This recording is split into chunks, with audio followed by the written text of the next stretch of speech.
La cinemática del movimiento circular corresponde a la descripción de un movimiento en dos dimensiones. En este caso es un movimiento periódico. Esto del movimiento periódico quiere decir que se va a ir repitiendo. Son esos movimientos que están regresando a un mismo punto cada cierto tiempo. Y bueno, aquí les pongo como ejemplo el sistema solar con sus planetas, donde una fuerza central, que en el caso de los planetas sería la fuerza de gravedad del Sol, pues ha capturado a estas masas que se mantienen girando alrededor de ese centro de fuerzas, y esto da origen a un movimiento periódico que sigue trayectorias, en este caso casi circulares, aunque sabemos que las órbitas de los planetas son elipses. Pero bueno, en una aproximación podríamos pensar que están dando vueltas en círculos alrededor del Sol, y esto pues nos lleva a querer describir cómo es este movimiento circular en torno a un centro de fuerzas. Y bueno, para esto pues vamos a usar la cinemática del movimiento circular, que bueno, aquí pueden ver, nos va a permitir describir este movimiento de desplazamiento cero. Eso quiere decir que se está repitiendo. Y para esto podemos comenzar con dos parámetros principales. Uno es el periodo y el otro es la frecuencia. Esto yo creo ya lo han escuchado del periodo. ¿Cuál es el periodo de esta órbita, por ejemplo? Y bueno, aquí está su definición de a qué nos estamos refiriendo. Por ejemplo, cuando hablamos de periodo, este es el tiempo que le toma a un cuerpo completar un ciclo o dar una vuelta completa. Vamos a hablar aquí en términos de vueltas. Entonces, el periodo es el tiempo que le toma dar esa vuelta completa, y sus unidades son segundos, que es la unidad de tiempo del sistema internacional. Ahora, el otro parámetro es la frecuencia. La frecuencia es el número de vueltas que da por unidad de tiempo. En este caso, la unidad de tiempo es el segundo. Entonces, ¿cuántas vueltas por segundo da ese cuerpo? Y su unidad es 1/segundo, y a eso se le llama hertz. Esa es la unidad de frecuencia en el sistema internacional. Y entre ambas cantidades hay una relación, es decir, la frecuencia es el inverso del periodo. Eso apréndanselo muy bien, la frecuencia es el inverso del periodo del movimiento que estén analizando. Ahora, ya siendo más específicos, podemos también hablar de velocidad angular, que es en este caso uno de nuestros parámetros principales, porque estamos hablando de cinemática. Sí, venimos de la cinemática en una dimensión, en dos dimensiones, de movimientos que no son periódicos. Y bueno, ahí hablamos de velocidad, de aceleración, pero todavía no habíamos introducido esta cantidad de velocidad angular, que va a ser muy útil en el caso de este tipo de movimientos que describen un círculo, como lo que estamos viendo ahorita. Y aquí una de las, digamos, de las unidades nuevas va a ser el radián. El radián se define como el número de veces que el radio de un círculo cabe en su circunferencia. Y sería esto. Sabemos que la circunferencia se puede calcular usando esta fórmula de 2pi por r.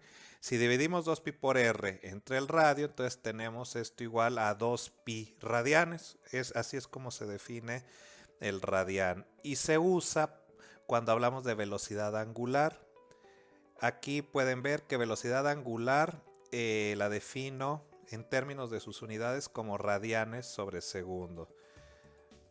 Y bueno, dice, usando definición básica de velocidad, entonces estaríamos hablando de desplazamiento angular entre tiempo. En términos así muy cualitativos, esa es la velocidad angular. Desplazamiento angular entre tiempo. Ahora, aquí en la figura, fíjense que pongo una S. Esa S se refiere a la longitud de arco. Y la longitud de arco se define como R multiplicado por un delta teta. ¿A qué me estoy refiriendo ahí? R es el radio del círculo y delta teta es el ángulo que barre ese radio. Aquí estamos hablando de un cuerpo, un objeto que está dando vueltas, que se está moviendo en torno, siguiendo o describiendo este círculo. Entonces va a estar barriendo un cierto ángulo cada cierto tiempo. Así que podemos ese ángulo que barre asociarlo también a un arco que va describiendo.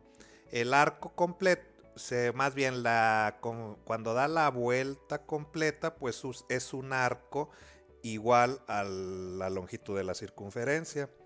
Ahora, esto de la longitud de arco nos va a servir para definir la velocidad tangencial, que es lo que pueden ver ahí a la izquierda, abajo.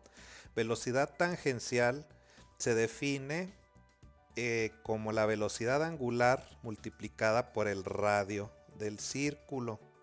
Y eso pues se define o se construye a partir de la definición de longitud de arco que pueden ver aquí en el recuadro azul. Ahora, esta velocidad tangencial, aquí les vuelvo a mencionar que la velocidad angular es igual a un delta teta sobre delta t.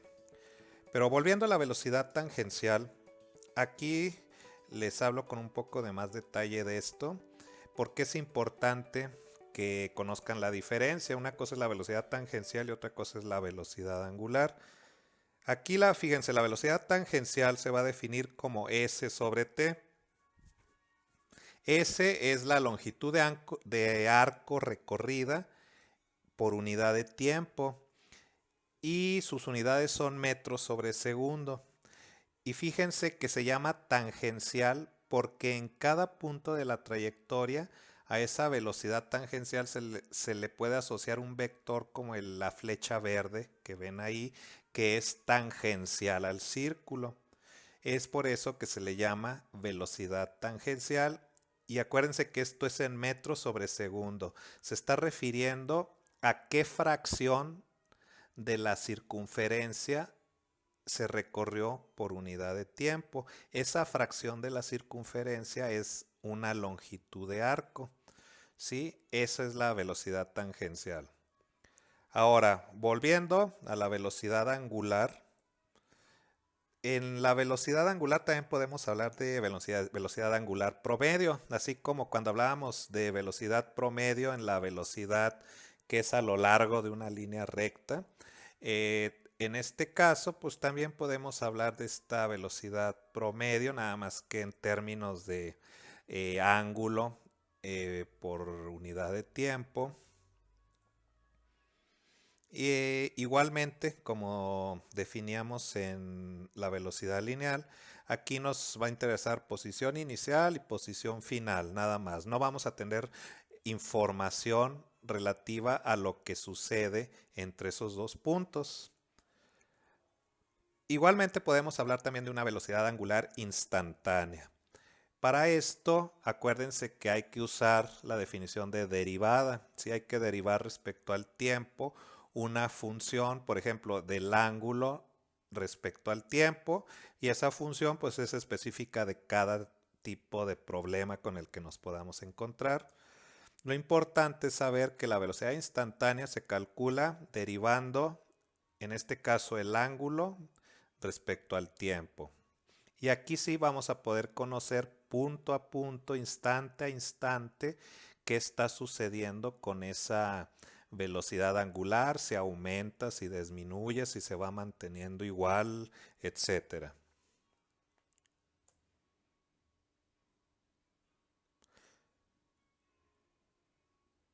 Ahora, también podemos hablar de aceleración angular.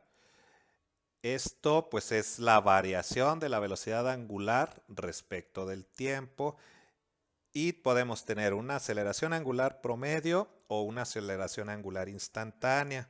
Sus unidades son radianes sobre segundo cuadrado y bueno, aquí pueden ver las dos definiciones. Para la aceleración angular instantánea, otra vez hay que derivar, ¿sí? Derivada de la velocidad angular respecto del tiempo. Y aquí, bueno, les muestro es la aceleración angular promedio. Y hay un caso interesante que es el que vamos a estar manejando en esta cinemática del movimiento circular, que es una aceleración angular constante. Cuando la aceleración angular es constante, la aceleración angular promedio es igual a la aceleración angular instantánea. Esto quiere decir que no importa el tamaño del intervalo que tomemos para medir la velocidad. La velocidad va a ser, más bien la aceleración angular va a ser igual, no importa si tomamos intervalos pequeños o grandes en el tiempo, vemos que la aceleración angular se mantiene igual. Entonces, pues la aceleración angular promedio es igual a la aceleración angular instantánea. Y esto, pues nos va a permitir usar lo que serían las ecuaciones cinemáticas del movimiento circular. Esto que ven abajo ya se parece a una de las ecuaciones cinemáticas que vamos a poder utilizar en este tipo de movimiento. Estas serían las tres ecuaciones cinemáticas. Aquí les llamé ecuaciones cinemáticas angulares, o también podríamos decirle del movimiento circular. Fíjense que se parece mucho a las ecuaciones cinemáticas que usamos anteriormente para el movimiento rectilíneo, que bueno, sería el movimiento rectilíneo uniformemente acelerado. Aquí es un movimiento circular uniformemente acelerado. Alfa es la aceleración angular, que es constante, y tenemos omega. F es, o subíndice F es la velocidad angular final, igual a omega i, que es velocidad angular inicial, y la t pues es el tiempo. Fíjense en la tercera ecuación, teta f y teta i se refieren a el ángulo final y el ángulo inicial, es decir, aquí estamos hablando de desplazamientos angulares y esos ángulos se miden en radianes. Aquí al momento de sustituir en estas ecuaciones hay que usar radianes, ¿sí? Eso hay que tener cuidado. Igualmente la velocidad angular es en radianes sobre segundo y la aceleración angular es en radianes sobre segundo cuadrado. Esto es una comparación entre las ecuaciones cinemáticas del movimiento lineal en una dimensión y el movimiento de rotación o circular. ¿Sí? Aquí se puede ver que son pues muy parecidas, nada más cambian las letras, digamos. Es lo único que cambia, pero la forma es la misma. Bueno, vamos a ver aquí un ejemplo de cómo aplicar estas ecuaciones a algunas eh, situaciones en particular, como este de un disco que nos dicen que barre 13.2 radianes en 6 segundos. El periodo, bueno, aparte de la velocidad angular, el periodo y la frecuencia de este disco. Y también cuánto tiempo tardará el disco en barrer un ángulo de 780 grados. Bueno, aquí la velocidad angular pues se va a mantener constante porque no hay aceleración angular. Sí, eso que pongo aquí es que la velocidad angular promedio es igual a la aceleración, más bien la velocidad angular promedio es igual a la velocidad angular instantánea. Entonces puedo usar esta abajo la definición de velocidad angular promedio con el delta teta sobre el delta t. Y el delta teta es de 13.2 radianes. Y esto sucede, este ángulo se barre en 6 segundos. Quiere decir que la velocidad angular de este disco es de 2.2 radianes sobre segundo. ¿Sí? Y es una velocidad angular constante. Ahora, el periodo se puede calcular con esta ecuación que ven ahí, que es 2pi sobre omega. Esta es otra manera de calcular el periodo usando la velocidad angular, ¿sí? Y como ya sabemos la velocidad angular que acabamos de calcular, pues ya nada más hay que sustituir y resulta que el periodo es de 2.86 segundos. La frecuencia es de el inverso de este periodo, que en este caso es de 0.35 Hz. Ahora, para la parte de los 780 grados, primero hay que convertir esos 780 grados a radianes. Y esto es 13.6 radianes. Ahí está el factor de conversión que usé. Y utilizando la definición de velocidad angular otra vez. Fíjense que es una definición de velocidad angular que es la más básica porque no hay aceleración, ¿sí? Entonces nada más se despeja el tiempo, que en este caso es un delta t, y entonces el tiempo que le toma barrer estos 13.6 radianes es de 6.2 segundos. Otro ejemplo puede ser este. Esta es una partícula que se mueve en una órbita circular y tiene un radio de 12 metros, esa órbita, ¿sí? Y la velocidad angular aquí sí es variable. Nos dan que 12 parámetros aquí. La magnitud de esta velocidad es de 23 radianes sobre segundos en un primer instante. Después pasan 8 segundos y se vuelve a medir la velocidad angular y resulta que ahora es de 45 radianes sobre segundo. Quiere decir que aquí sí va a haber aceleración angular. La pregunta es esta: ¿cuál es la aceleración angular de esta partícula? Bueno, entonces hay que calcularla. Y también, ¿cuáles son las velocidades tangenciales de la partícula en cada uno de estos instantes? Es decir, al principio y al final. ¿Cuáles son las velocidades tangenciales? Para esto podemos usar esta ecuación cinemática, que es la más sencilla, con la velocidad final y la velocidad inicial angulares, y despejar la aceleración angular.